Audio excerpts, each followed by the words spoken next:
Um, First of all, thank you so much for being here. Um, what are we going to do today? We're going to talk about what nobody talks.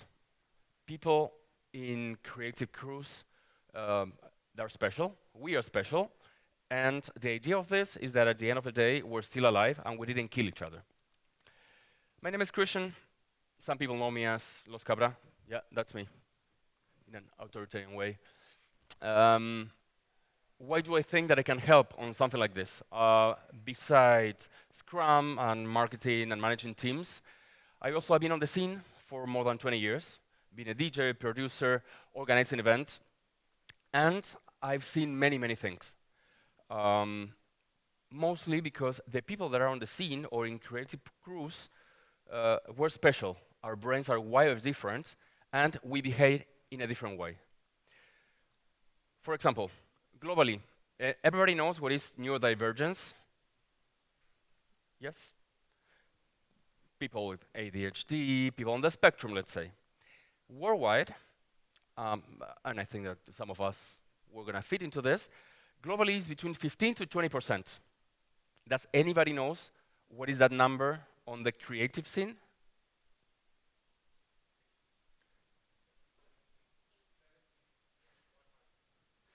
Almost. 50% of the people that were on the creative side of life, uh, we have a level of neurodivergence. It can be dyslexia, it can be Asperger, it can be autism. We are weird people.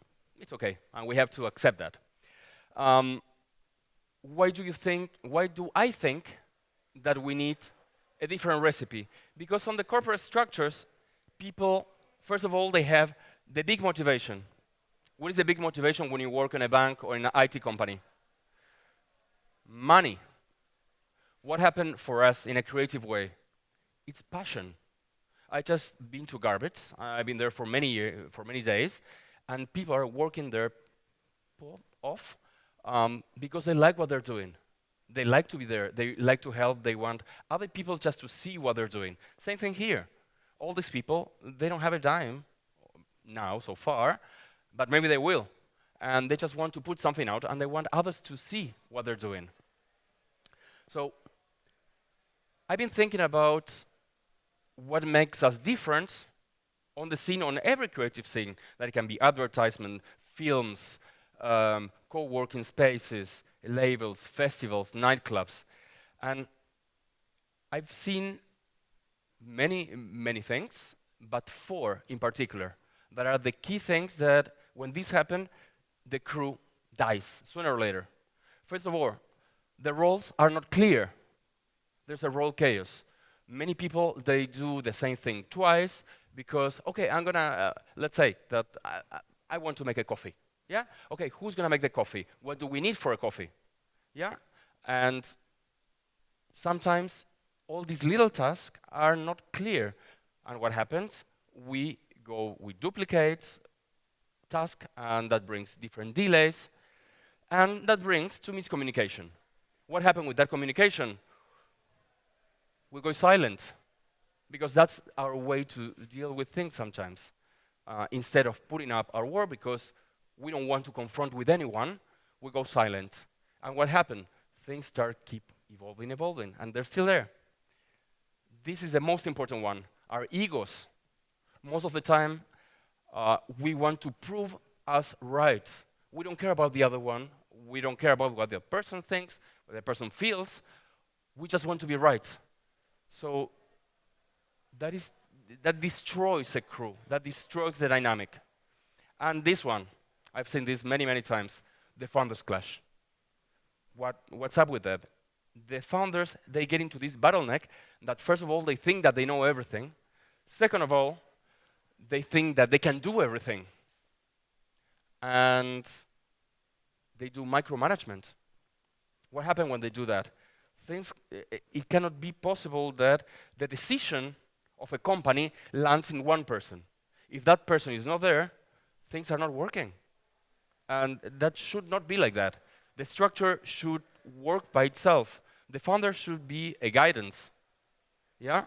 But my theory is that if you cannot run a festival, a show, or anything without the founder being there, it's going to collapse sooner or later. Because at the moment that person has a flu, it's over. Quick question. What is the average cost of losing a key person in an institution? A, B, C, D. What do you think? C? CD? They're outdated. Now we have USB, but okay. C, right. Because it's not just recruiting, it's onboarding, it's lost knowledge, stress on others. This is all the time that we invest in an employee when he's there. What hurts team performance the most? Please, check it out. What do you think? We have C's, we have D's. The nice gentleman here won. One toxic person can reduce the performance up to 40%. Because what's happening in any company? This person is working, this person brings money, so it's okay.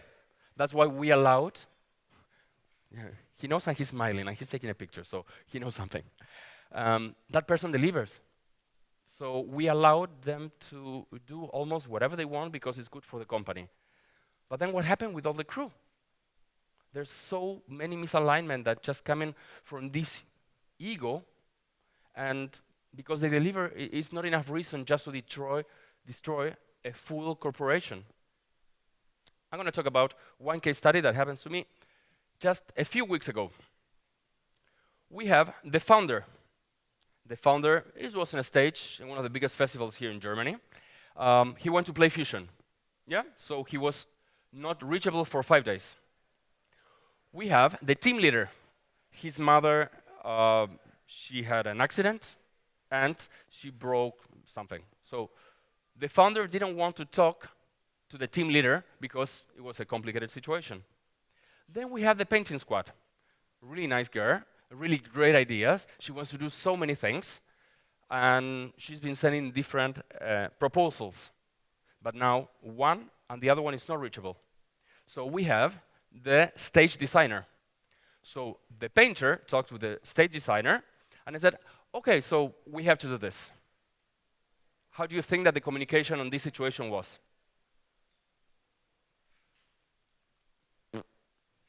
Just like that. Impossible.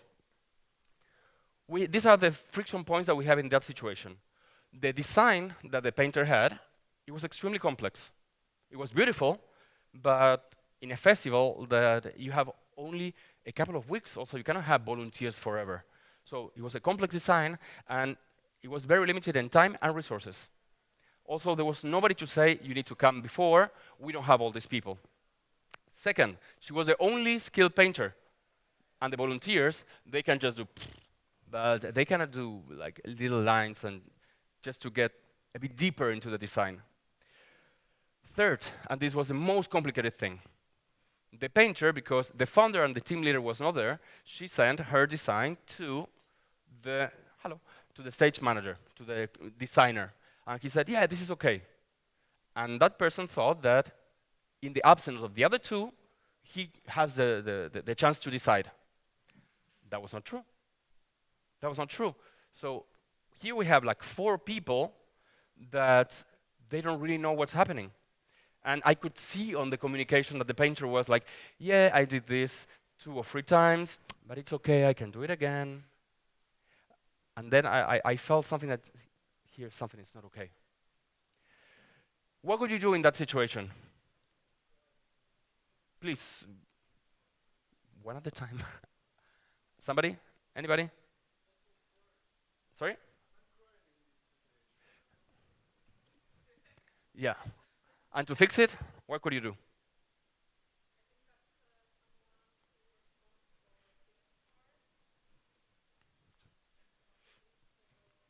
Theoretically, that is perfect.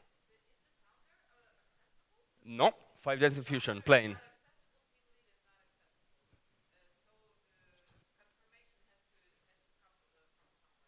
Exactly.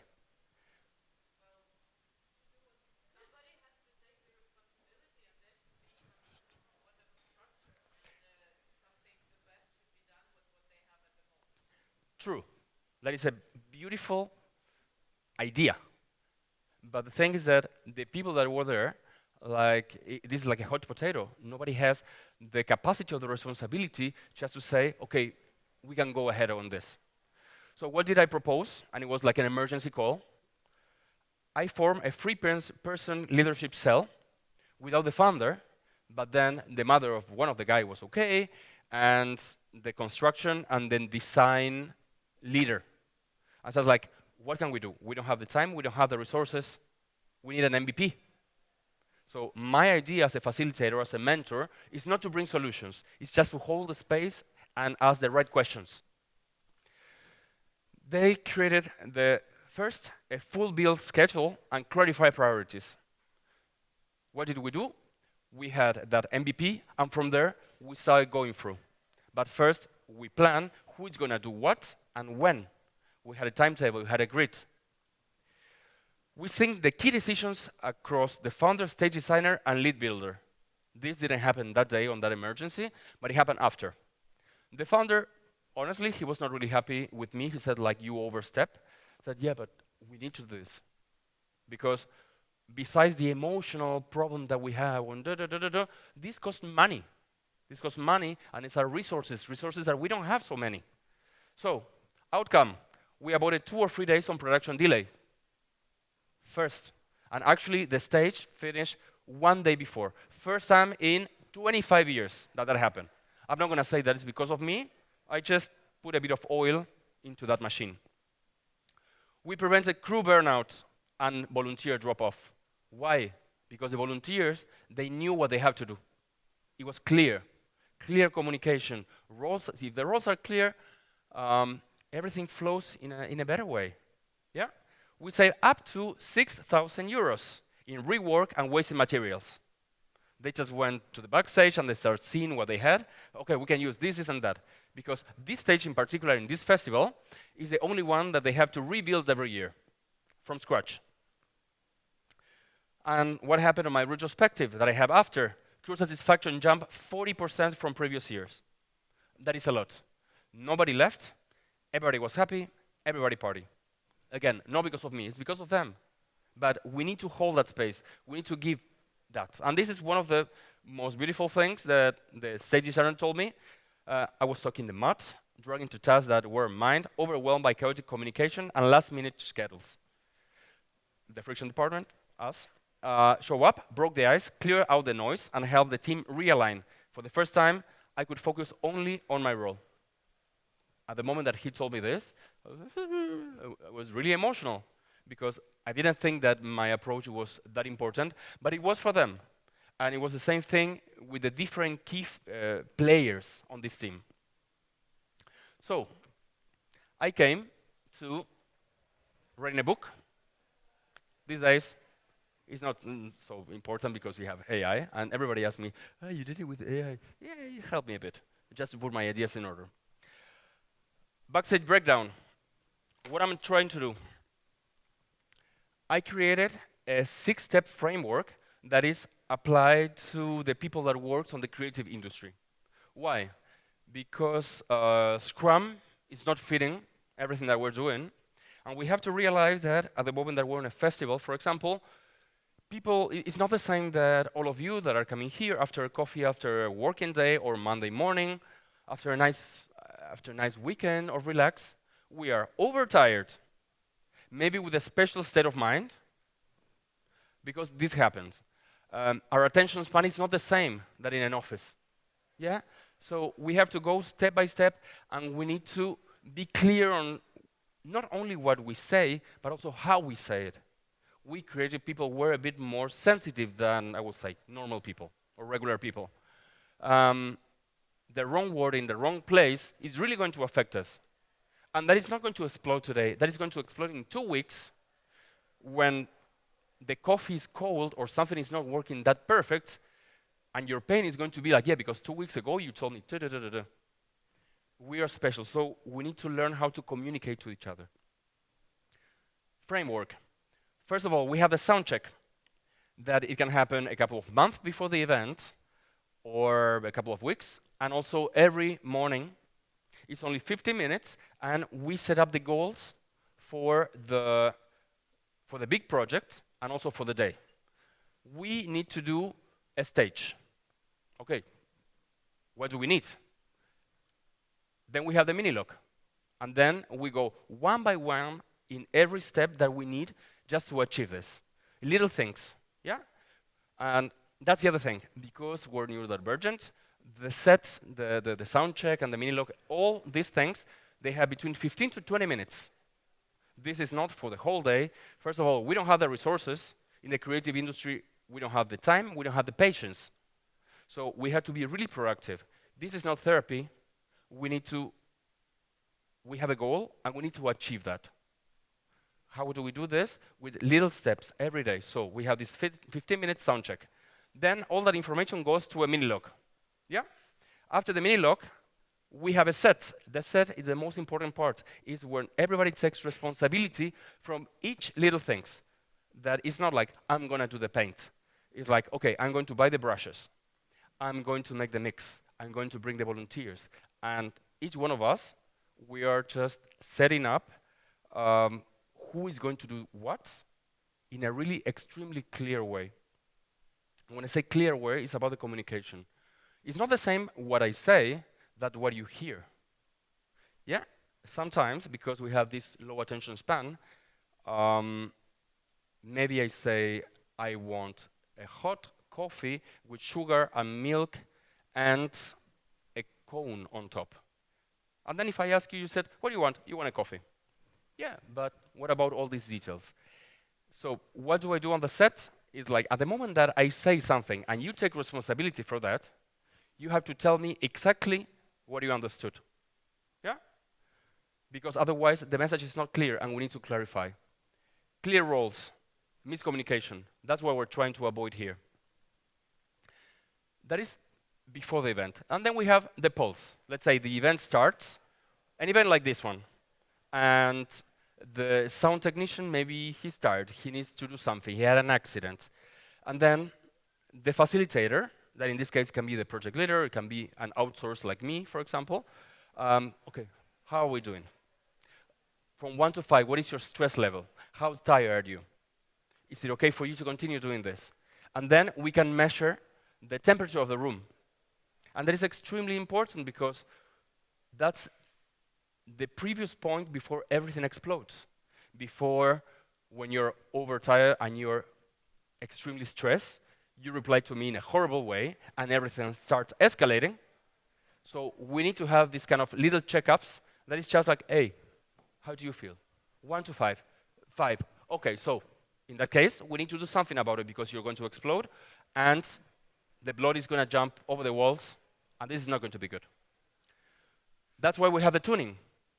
The tuning, it's who is going to take responsibility of which situation and how and why. Yeah? And we need more people on the entrance because we have like 2 buses coming with 300 people. I can do that. This is the tuning, but also we work on this on the sound check. Contingency plans. Plan B. Things are going to happen. Things are going to, sorry, my English, my French. Things are going to get fucked up. And we need to be ready for that. Because it happens. And when you have an event like this one, you have at least 300-400 people, and something collapses, what do? You cannot just tell 400 people just to go away. You have to do something about it. On my perception, everything that is being planned, it can be fixed, except dead and, yeah. That is during the event. And then we have the retrospective. Yeah, I think everybody knows what is a retro. But I find one really big failure on this. Companies normally, they take around like 1, 2, 3 weeks just for everything to calm down, to be okay, and to tell me what happened, how do you feel. I think that is not working. You need to do this in the heat of the moment. Yeah? So I think that we have to do a retrospective at the end of every shift and at the end of the event. Then we're going to discuss this and in 2 or 3 weeks when everybody can breathe and calm down. But the things that happened 3 weeks ago, you're not going to remember exactly these situations. So we have to do it right away. And we have something so easy. We don't need to meet in a beautiful place. Send me a voice message. Now we have technology. That voice message is going to go to one AI, and I'm going to do the transcription directly, and then I'm just going to tell our beautiful ChatGPT, please combine all these answers. Show me the friction points. Show me what went well, what is not going so well, where we can improve for next year, and how can we help with that. And after that, yes, of course, we're going to have the talks, and we're going to have the reports. This way of working with simple technology, one simple voice message, 3 minutes, and it's out of your system. It works. This is something that I think that we all need to have in every kind of environment. We call it the crew code. It doesn't look so well. As I said, clear roles. Yeah? If you know what you have to do, also you know what you don't have to do. Direct talk, let's be honest, let's be frank, but also be respectful. If I say, you're an idiot, what kind of answer do you expect that the other person is going to reply?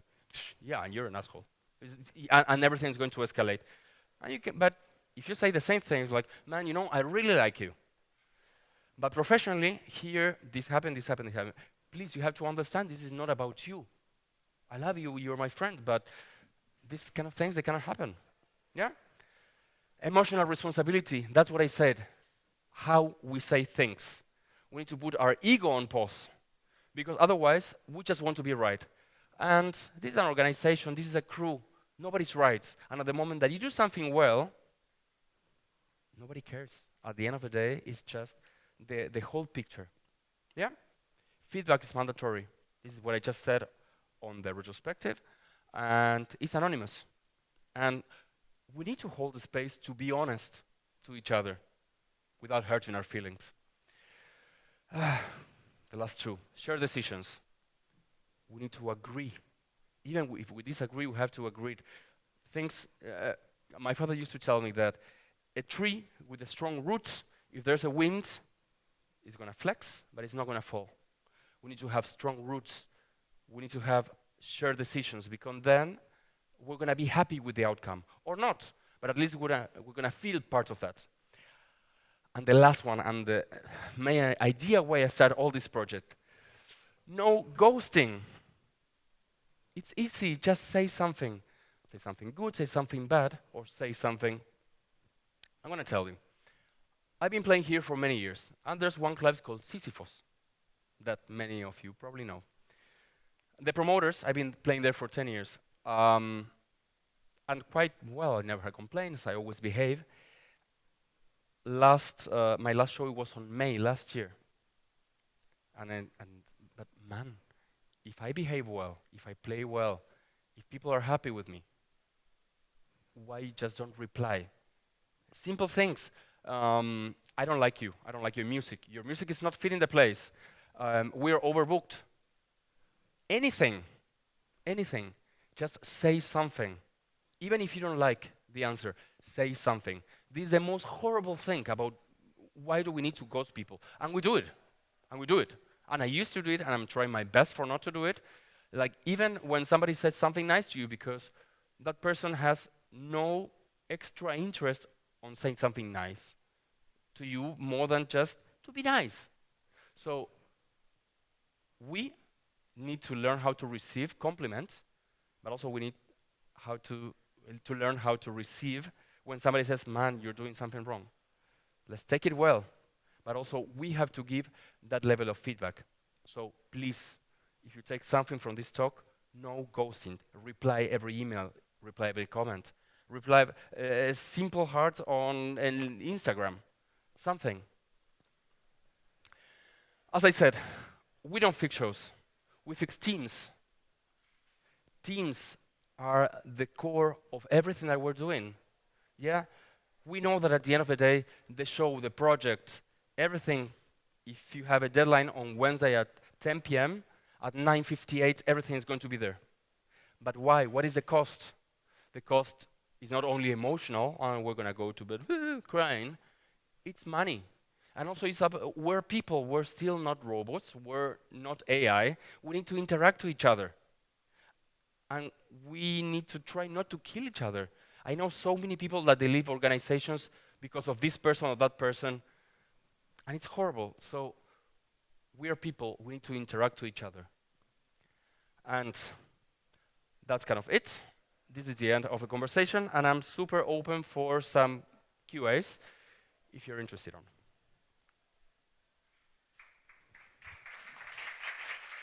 Appreciation, thank you so much.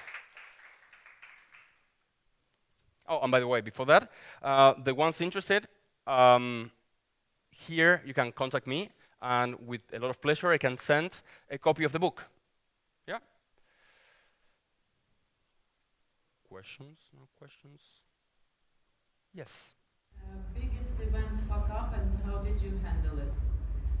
Biggest in the history of your work that like comes to your mind that this was a disaster. I just put all the people in one room, and I said, I'm really sorry, we're not leaving this room until we fix this. And there was a lot of emotions, there was a lot of feedback, at the point that the founder told the team leader or the big manager, I'm afraid that you're going to leave this, that you're going to leave the project with all your crew, and then I'm fucked. I cannot do absolutely anything. And then the other person thought, okay, so he sees me. He knows that I'm important.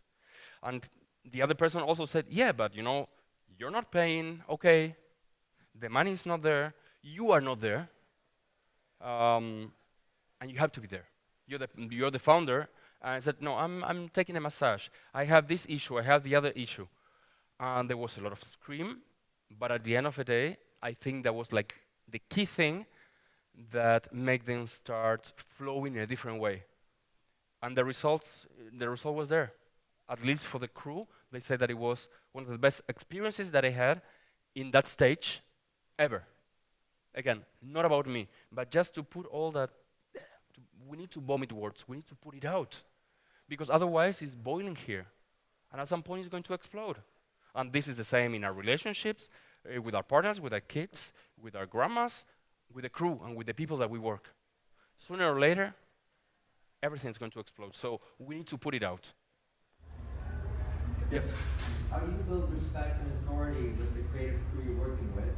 If you're like an outsourced consultant, maybe you're brought in by the founder or something, but there's 10 other people who have worked together for a couple of years over a festival, know each other, and like you arrive and then you're, doing a lot of this leadership consulting. Like, how do you build authority and respect in the creative crew's eyes? That's a really good question. First of all, I say, if you fuck it up or you don't, for me it's absolutely the same. They're gonna pay me the same way if you do a good job or if you don't do a good job. So I have no interest whatsoever, more than my personal feeling, and I just like things to go well, to make this work. So I'm not here to make decisions. All of you have to make the decisions because you have to share the responsibility of the decisions that you make. I'm an outsource, so I don't make decisions, I only hold the space for that. But again, on a way that the neurodivergent or the special people that we are in creative crews, we can interact with each other. And that's the way that I do it. I said, if you do it right or wrong, for me it's the same. I want to help, and I want to hold the space. And we're gonna have shitty talks, we're gonna curse a lot, and there's going to be tears, and it's going to be shouting. But that's the way it should be. Sometimes it is like that, sometimes it's not like that. But we need to have these talks. I feel that in big corporations, everybody's like, yeah, it's so nice. And everybody is happy. And then it's like, fucking asshole. And that's happening. And that should not be there anymore. Because it's a burden, it's a weight that we have on ourselves. So that's the way that I approach. That if you do it well or not, at the end it's your responsibility, it's your gain or it's your loss, not mine.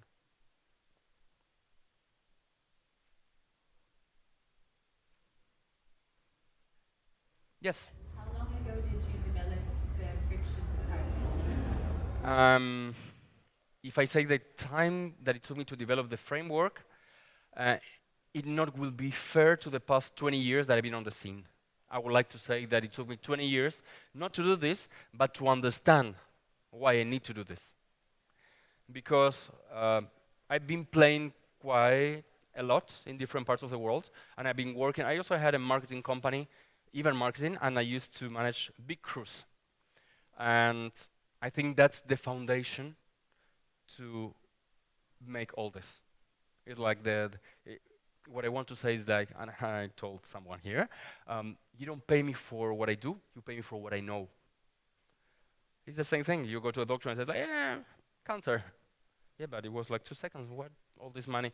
Yeah, cancer. If you want, I don't say anything. So yeah, I will say it took me 20 years to make this.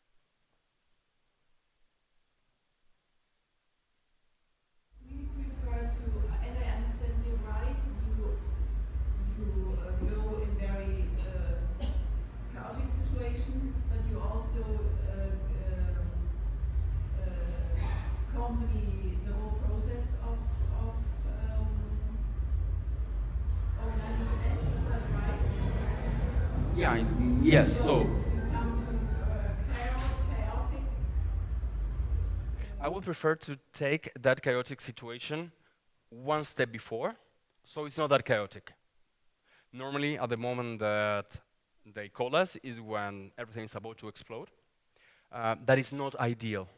Maybe that's the first step why they come to us, and if they like what we're doing, I think that the main idea is to prevent. I do two different things. One is to step in and try to help the crew. But more than that, the important part is to mentor or to give the tools to the team leader or the founder to do these kind of things by himself.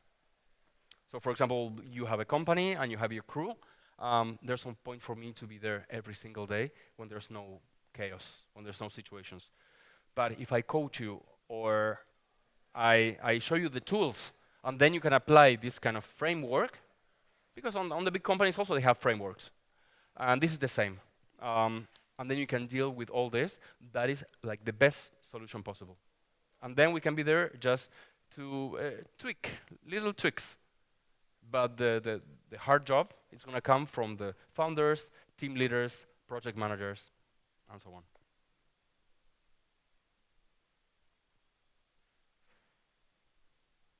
Amazing. I'm really. Okay, if I ask one more question. Yeah, please. There's so many questions. Yeah, so what exactly is your clear role for the team and how much are you involved in the process? So you said that there should be clear roles. What is yours? What's the name of it? And how much do you need to be there? Like on set, on the preparation time and I would like to call myself or coach or mentor or facilitator or hey you. Easy. My function is to hold the space because I don't make decisions. I can have these workshops, these talks. My approach, for example, is first of all talk to the founders or project leaders.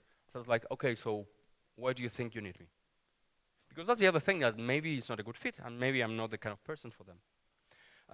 And they tell me, everything's perfect. Everything is okay, we have no friction. And then I go and I interview the crew members. This, and this, and that, and that, and that. And then I go back and I say, like, well, you know, your crew thinks a bit different. They have all these friction points. So what I do, I ask without any extra intention of pointing fingers. I send up a report and I offer on my perspective, that it maybe is not the perspective from the founder or the company, my ideas to make this friction a bit less. And then they decide if they want me to talk to the crew, just to try to apply these things, that at the end of the day, it's the company's decision what they want to do. What I do is like, here you have tools, and then you choose. That is one way. In the previous, and then the involvement, if the case is really complicated and there's a lot of stress and there's a big deadline, and they want me to be there, So first of all, I do it in the mornings. I do the sound check. That is this first 15 minutes just to clarify everything that we have to do. And I'm there for some time. If it's really needed, I'm there for the whole day, and I do the pulse and the micro tuning just to see that everything is working well. But those are extreme cases. Did I reply well? Yeah? Yes? For like an event like garbage, there are so many volunteers and there's so many teams. Like, how do you know which teams even approach, or do they approach you? Funny that you mentioned garbage. That was a client. But I work with teams. For example, Garbage as a festival works in different cells. So each stage is a cell, and they have their own crew, and they have their own heads, and they have their own volunteers. And then you have the catering, the artist care. You have different things. The one that has to tell me, for the ones that do not know, Garbage is a festival for between 10 to 20,000 people. It's the one in charge of the crew or the different teams, the ones that they have to reach out to me.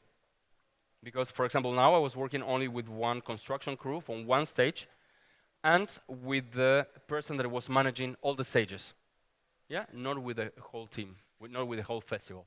And in that situation, they have to reach out to me. I was in one specific stage, and I was doing this job with that team in particular. But yeah, it's the eye of the project manager, and says like, here something is not smelling good. And then I jump in, and then I can give my advice. What did happen? And they show me like, look, this is the email or the message that someone sent to me. What do you think? I say, well, maybe this person is frustrated for this and this and that. Something that I didn't mention on the talk. The biggest issue is not to feel seen. It's to be invisible. When we want to say something and the team leader is not paying attention to that, it's not about the person saying yes or no. It's like, you don't care about me, you don't care about my feelings, you don't care about what I think. Why do I have to care about you? And that's the thing. I give you one example. On this painting situation squad, the email to the crew designer, it was, yeah, well, I did this job twice. It's okay, I can do it again. I can understand he didn't like it, but I put so much passion, and something here is not okay. And I was like, and the team leader said, "What do you mean? Everything is normal. It's like we're Croatians. This is how we talk, and everything's okay. Check it out." And then he just called this person, and she was like, "It's so nice you called me because of this." Because they have a situation the year before that they put on the fridge. There's like different departments on stage. There is painting, light, catering, sound, video, blah, blah, blah. And someone wrote, they bought some sect and beer, and says, only for the construction team, for the construction crew. And she left really bad, in almost in tears, and then said, I need to meditate, and I need to go to the ocean, to the lake. And then I came back, and I told the team leader how I felt. Why? Because this is racist, this is sexism, because I'm from the painting team, I'm not from the construction team. So what we're doing is not worth it. No, I mean the construction team as all of us, all the ones that were doing the stage. Okay, I'm sorry. Miscommunication, the way that we express ourselves. And what I did with her, knowing that she was really sensitive to these kind of things, I said, just reach out. Maybe something is happening here. And something was happening there. And then she started crying on the phone, like, thank you so much for calling me for this. And then we avoided another misunderstanding. And that's the other thing. When there's one misunderstanding, there's gossip. You know what he did? No. We said, oh. And then everything started escalating. So we need to stop that just at the beginning. That's the idea of the friction department, just to reduce the friction, just for not to kill each other.